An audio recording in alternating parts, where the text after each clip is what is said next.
This winter, Ford engineers spent 2 weeks in the heart of Alaska in -30-degree temperatures to continue fine-tuning the F-150 Lightning pickup's performance on low-traction surfaces like snow and ice, and in extreme cold to give customers maximum confidence.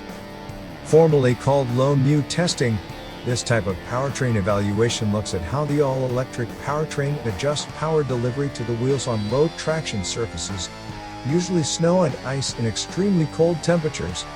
And what better place to test than at a restricted military base in Alaska? Ford engineers drove a fleet of 6 F-150 Lightning pre-production units on various types of wintry surfaces such as loose snow, packed broom snow, complete ice, half concrete surfaces, and more in the freezing temperatures.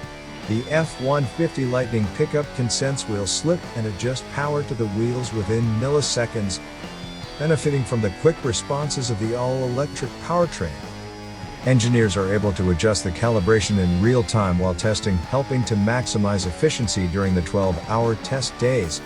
In addition to Alaska, the F-150 Lightning powertrain team has conducted low mu testing in Michigan's Upper Peninsula, Borrego Springs, Johnson Valley, and at Ford's Michigan Proving Grounds near Milford, just one of many elements of the robust-built Ford Tough Endurance regime the F-150 Lightning goes through.